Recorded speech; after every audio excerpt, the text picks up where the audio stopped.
أعوذ بالله من الشيطان الرجيم. بسم الله الرحمن الرحيم. أتى أمر الله فلا تستعجلوه سبحانه وتعالى عما يشركون. ينزل الملائكة بالروح من أمره على من يشاء من عباده أن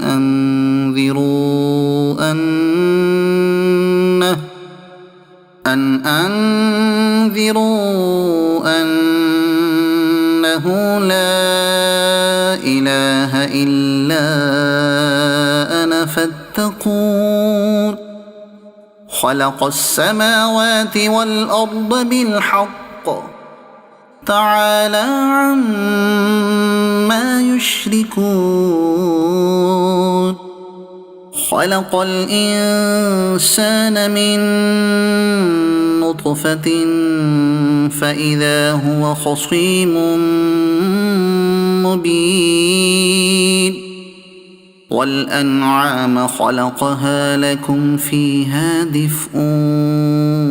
ومنافع ومنها تأكلون.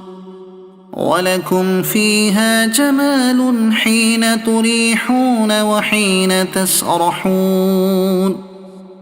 وتحمل أثقالكم إلى بلد لم تكونوا بالغيه إلا بشق الأنفس إن ربكم لرؤوف رحيم. والخيل والبغال والحمير لتركبوها وزينة ويخلق ما لا تعلمون. وعلى الله قصد السبيل ومنها جائر ولو شاء لهداكم أجمعين. هو الذي أنزل من السماء ماء لكم منه شراب ومنه شجر فيه تسيمون. ينبت لكم به الزرع والزيتون والنخيل والأعناب ومن كل الثمرات إن في ذلك لآية لقوم يتفكرون. وسخر لكم الليل والنهار والشمس والقمر والنجوم مسخرات بأمره إن في ذلك لآيات لقوم يعقلون. وما ذرأ لكم في الأرض مختلفا ألوانه إن في ذلك لآية لقوم يذكرون. وهو الذي سخر البحر لتأكلوا منه لحما طريا وتستخرجوا منه حلية تلبسونها وترى الفلك مواخر فيه ولتبتغوا من فضله ولعلكم تشكرون. وألقى في الأرض رواسي أن تميد بكم وأنهارا وسبلا لعلكم تهتدون. وعلامات وبالنجم هم يهتدون. أفمن يخلق كمن لا يخلق أفلا تذكرون وإن تعدوا نعمة الله لا تحصوها إن الله لغفور رحيم والله يعلم ما تسرون وما تعلنون والذين يدعون من دون الله لا يخلقون شيئا وهم يخلقون أموات غير أحياء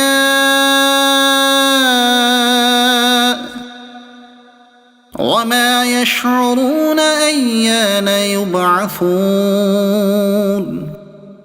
إلهكم إله واحد فالذين لا يؤمنون بالآخرة قلوبهم منكرة وهم مستكبرون لا جرم أن الله يعلم ما يسرون وما يعلنون إنه لا يحب المستكبرين وإذا قيل لهم ماذا أنزل ربكم قالوا أساطير الأولين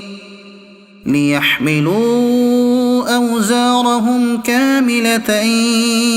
يوم القيامة ومن أوزار الذين يضلونهم بغير علم ألا ساء ما يزرون قد مكر الذين من قبلهم فأتى الله بنيانهم من القواعد فخر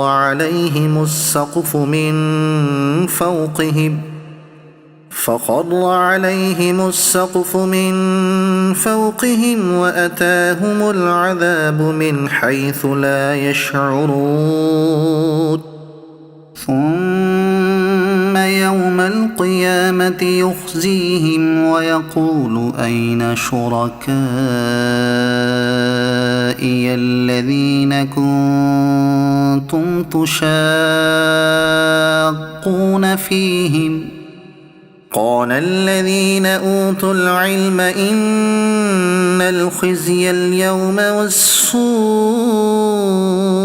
على الكافرين الذين تتوفاهم الملائكة ظالمي أنفسهم فألقوا السلم ما كنا نعمل من سوء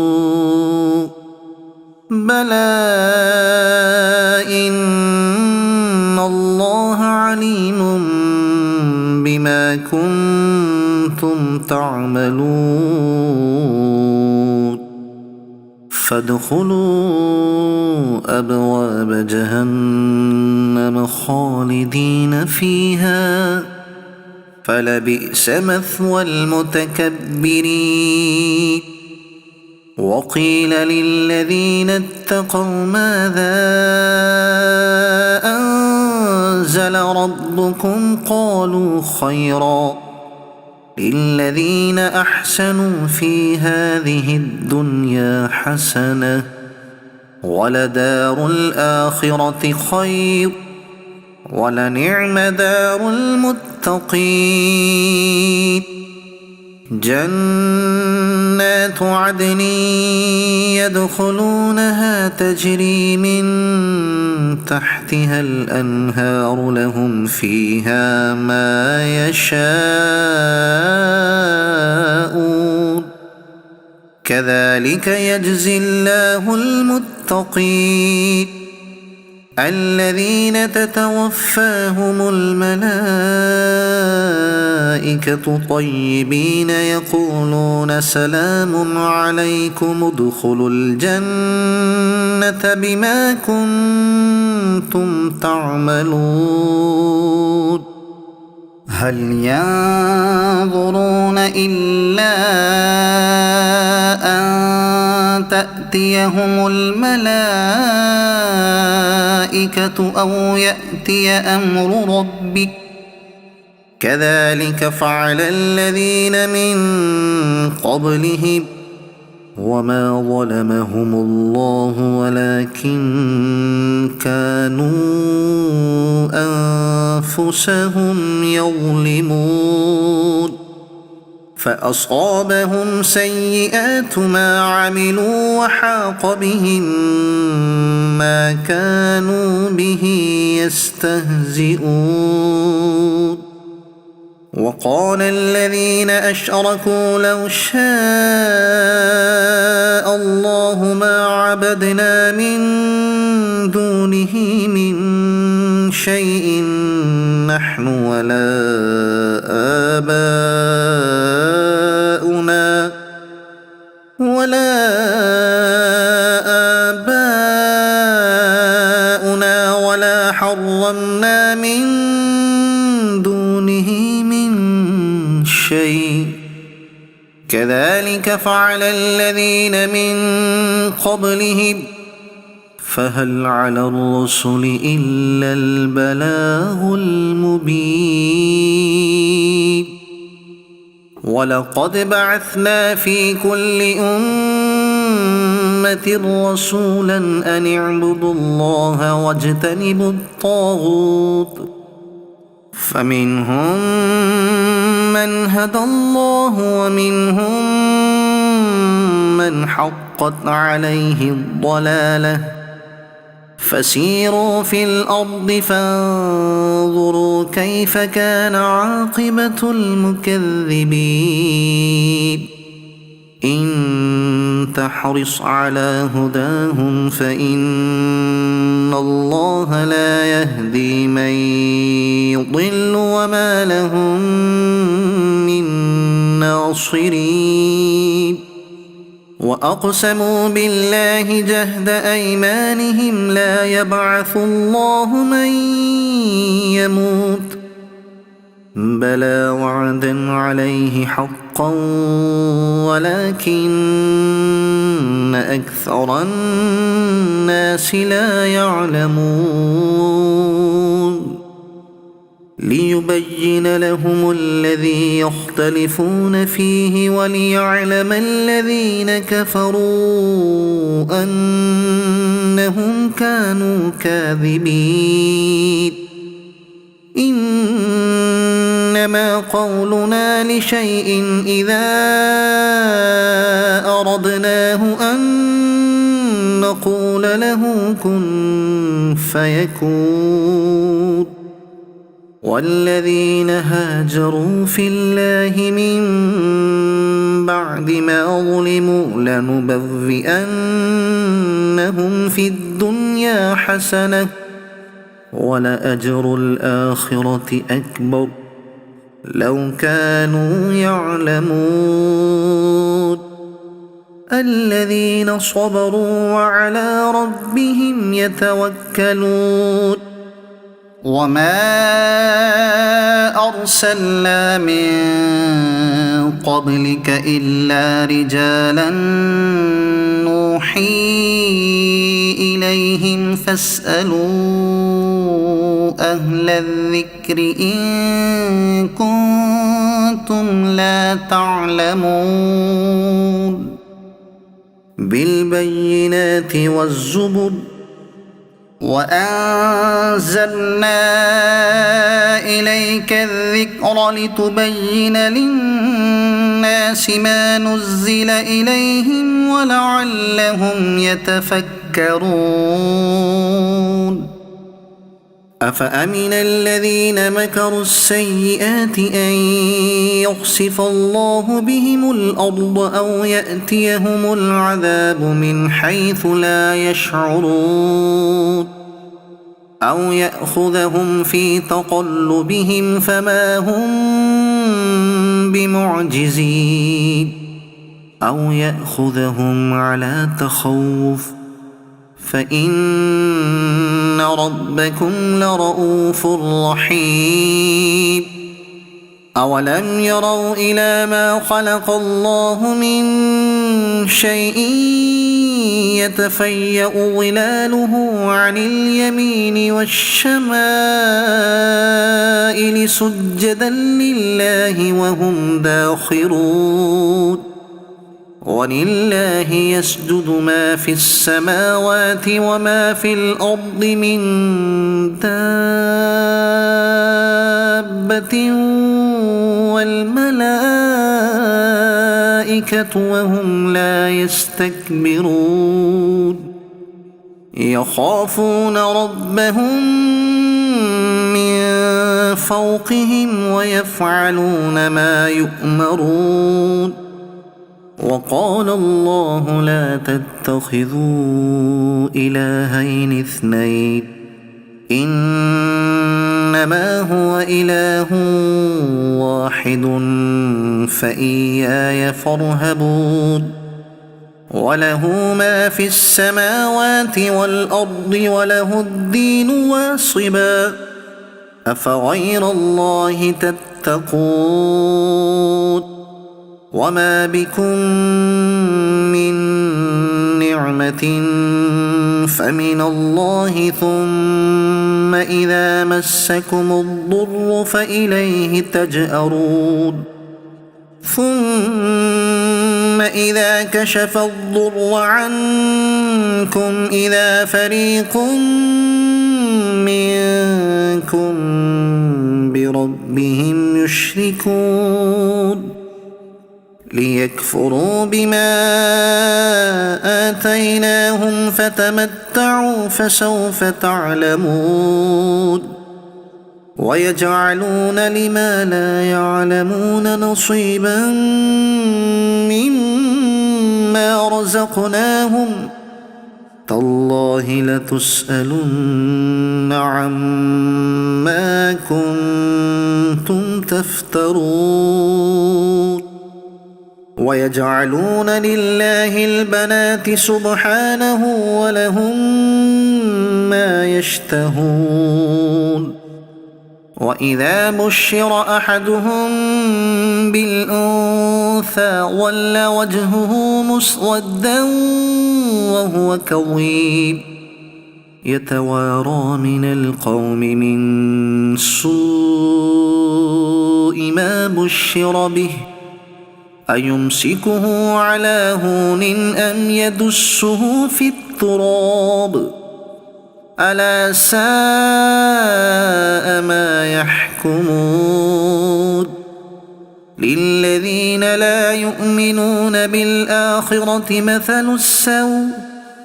ولله المثل الأعلى وهو العزيز الحكيم ولو يؤاخذ الله الناس بظلمهم ما ترك عليها من دابة ولكن يؤخرهم إلى أجل مسمى فإذا جاء أجلهم لا يستأخرون ساعة ولا يستقدمون ويجعلون لله ما يكرهون وتصف ألسنتهم الكذب أن لهم الحسنى لا جرم أن لهم النار وأنهم مفرطون تالله لقد أرسلنا إلى أمم من قبلك فزين لهم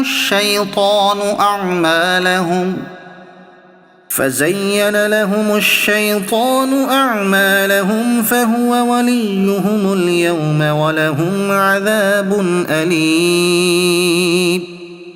وما أنزلنا عليك الكتاب إلا لتبين لهم الذي اختلفوا فيه وهدى ورحمة لقوم يؤمنون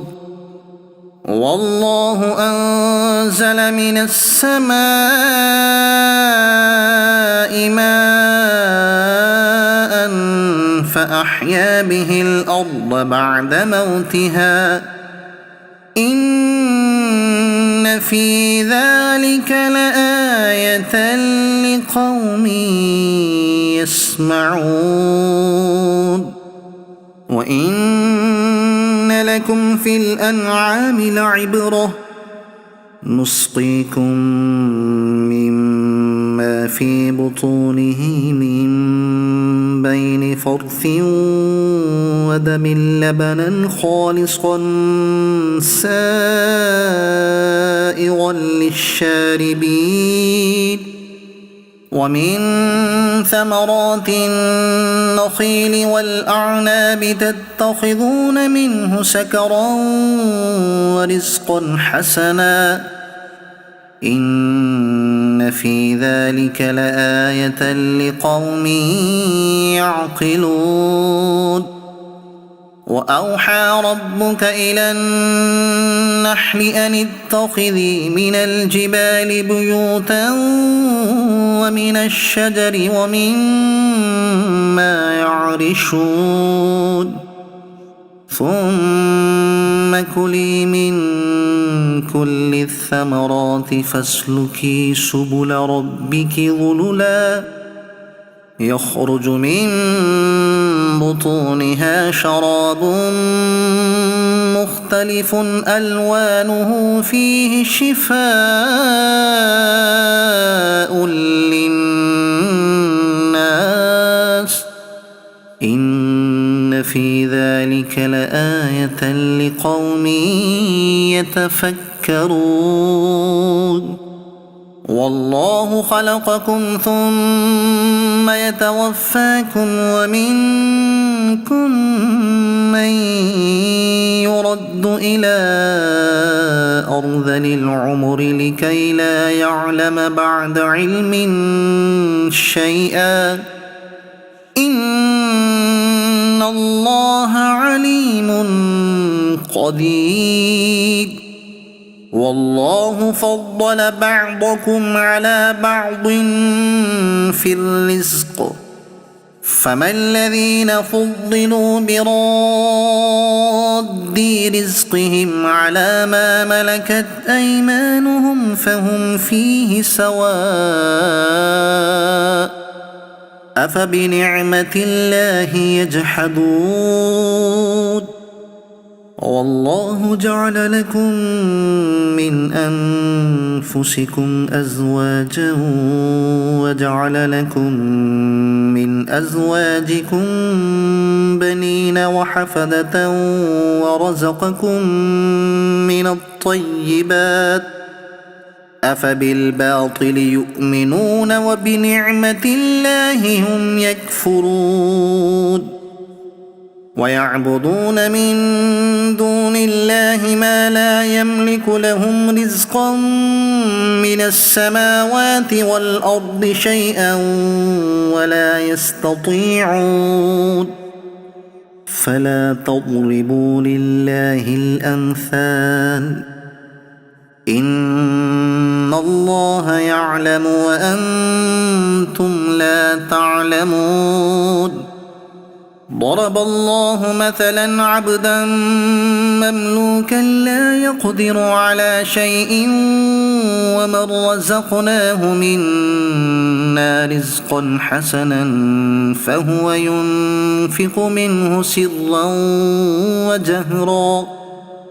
هل يستوون الحمد لله بل أكثرهم لا يعلمون وضرب الله مثلا الرجلين أحدهما أبكم لا يقدر على شيء وهو كل على مولاه أينما يوجهه لا يأت بخير هل يستوي هو ومن يأمر بالعدل وهو على صراط مستقيم ولله غيب السماوات والأرض وما أمر الساعة إلا كلمح البصر أو هو أقرب إن الله على كل شيء قدير والله أخرجكم من بطون أمهاتكم لا تعلمون شيئا وجعل لكم السمع والأبصار والأفئدة لعلكم تشكرون ألم يروا إلى الطير مسخرات في جو السماء ما يمسكهن إلا الله إن في ذلك لآيات لقوم يؤمنون والله جعل لكم من بيوتكم سكنا وجعل لكم من جلود الأنعام بيوتا تستخفونها يوم ظعنكم ويوم إقامتكم ومن أصوافها وأوبارها وأشعارها أثاثا ومتاعا إلى حين والله جعل لكم مما خلق ظلالا وجعل لكم من الجبال أكنانا وجعل لكم سرابيل تقيكم الحر وسرابيل تقيكم بأسكم كذلك يتم نعمته عليكم لعلكم تسلمون فإن تولوا فإنما عليك البلاغ المبين يعرفون نعمة الله ثم ينكرونها وأكثرهم الكافرون ويوم نبعث من كل أمة شهيدا ثم لا يؤذن للذين كفروا ولا هم يستعتبون وإذا رأى الذين ظلموا العذاب فلا يخفف عنهم ولا هم ينظرون وإذا رأى الذين أشركوا شركاءهم قالوا ربنا هؤلاء شركاؤنا الذين كنا ندعو من دونك فألقوا إليهم القول إنكم لكاذبون وألقوا إلى الله يومئذ السلم وضل عنهم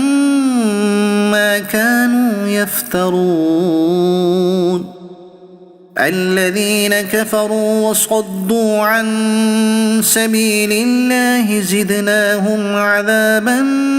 فوق العذاب بما كانوا يفسدون ويوم نبعث في كل أمة شهيدا عليهم من أنفسهم وجئنا بك شهيدا على هؤلاء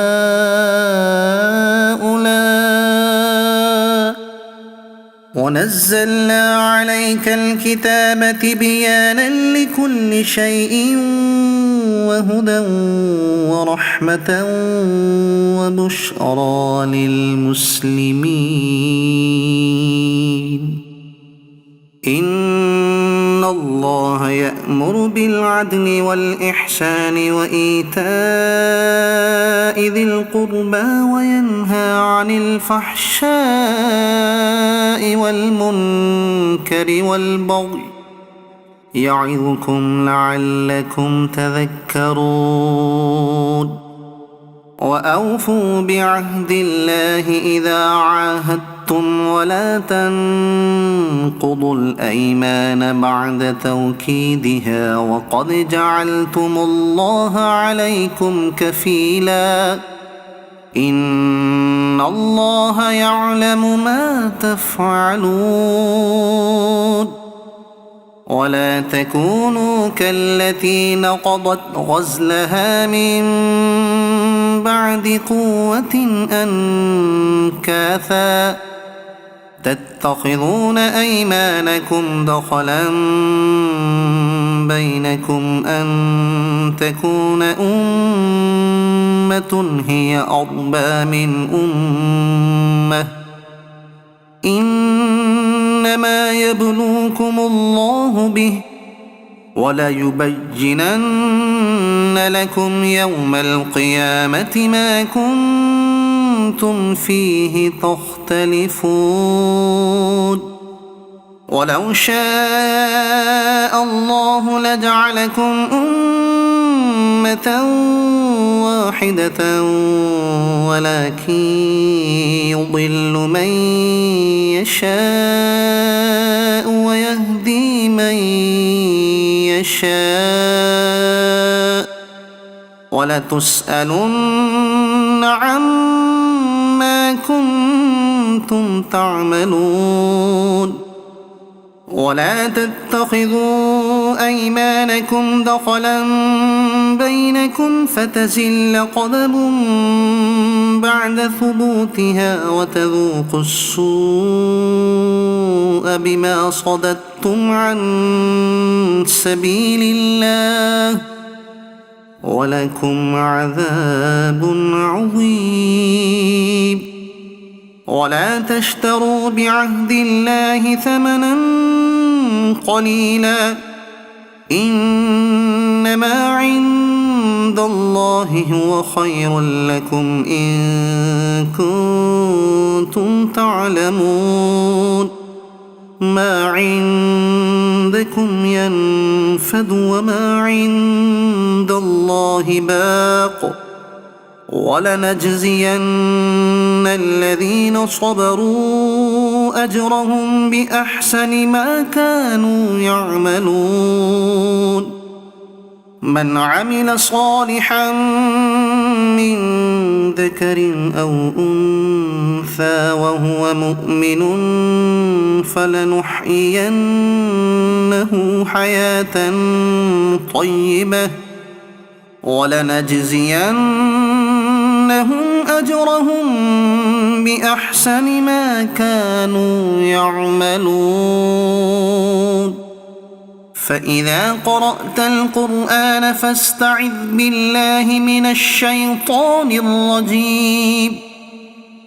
إنه ليس له سلطان على الذين آمنوا وعلى ربهم يتوكلون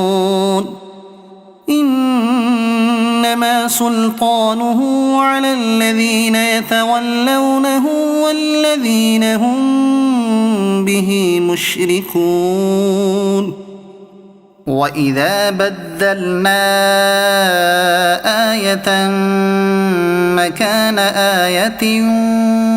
والله أعلم بما ينزل قالوا إنما أنت مفتر بل أكثرهم لا يعلمون قل نزله روح القدس من ربك بالحق ليثبت الذين آمنوا وهدى وبشرى للمسلمين ولقد نعلم أنهم يقولون إنما يعلمه بشر لسان الذي يلحدون إليه أعجمي وهذا لسان عربي مبين إن الذين لا يؤمنون بآيات الله لا يهديهم الله ولهم عذاب أليم إنما إنما يفتري الكذب الذين لا يؤمنون بآيات الله وأولئك هم الكاذبون. من كفر بالله من بعد إيمانه إلا من أكره وقلبه مطمئن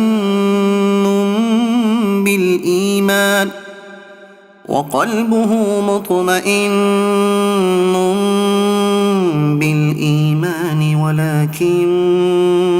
من شرح بالكفر صدرا فعليهم غضب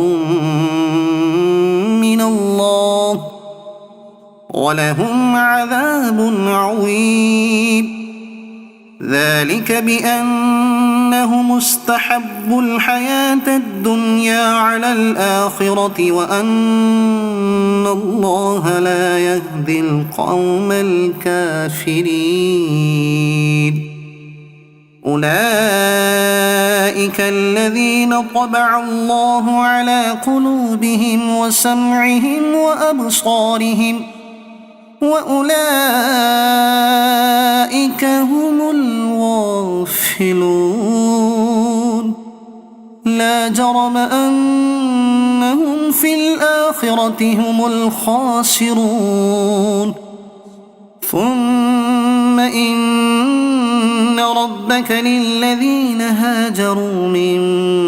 بعد ما فتنوا ثم جاهدوا وصبروا إن ربك من بعدها لغفور رحيم. يوم تأتي كل نفس تجادل عن نفسها وتوفى كل نفس ما عملت وهم لا يظلمون. وضرب الله مثلا قرية كانت آمنة مطمئنة يأتيها رزقها رغدا من كل مكان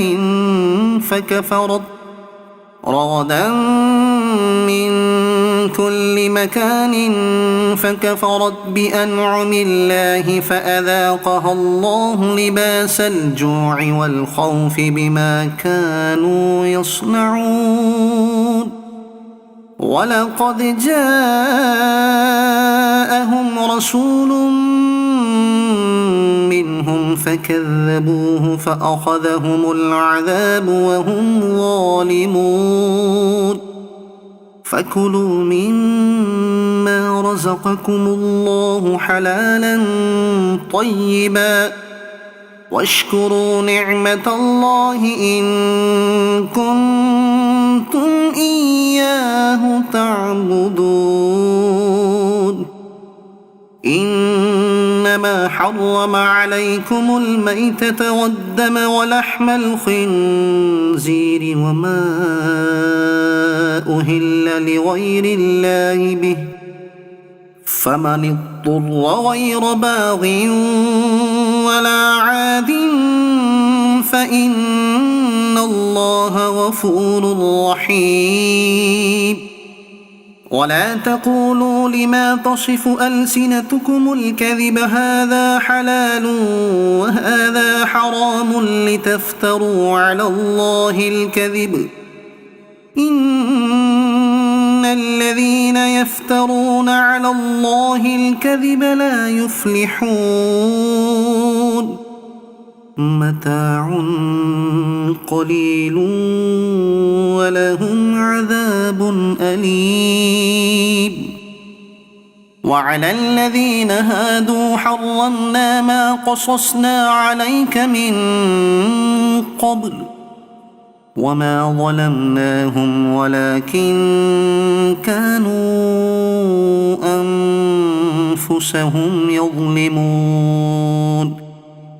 ثم إن ربك للذين عملوا السوء بجهالة ثم تابوا من بعد ذلك ثم تابوا من بعد ذلك وأصلحوا إن ربك من بعدها لغفور رحيم إن إبراهيم كان أمة قانتا لله حنيفا ولم يك من المشركين شاكرا لأنعمه اجتباه وهداه إلى صراط مستقيم وآتيناه في الدنيا حسنة وإنه في الآخرة لمن الصالحين ثم أوحينا إليك أن اتبع ملة إبراهيم حنيفا وما كان من المشركين إنما جعل السبت على الذين اختلفوا فيه وإن ربك ليحكم بينهم يوم القيامة فيما كانوا فيه يختلفون ادع إلى سبيل ربك بالحكمة والموعظة الحسنة وجادلهم بالتي هي أحسن إن ربك هو أعلم بمن ضل عن سبيله وهو أعلم بالمهتدين وإن عاقبتم فعاقبوا بمثل ما عوقبتم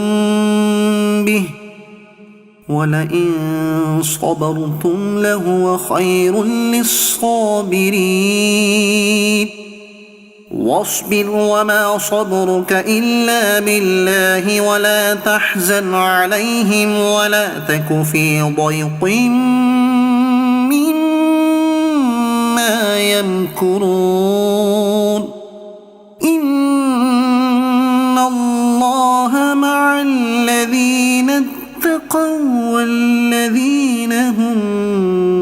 محسنون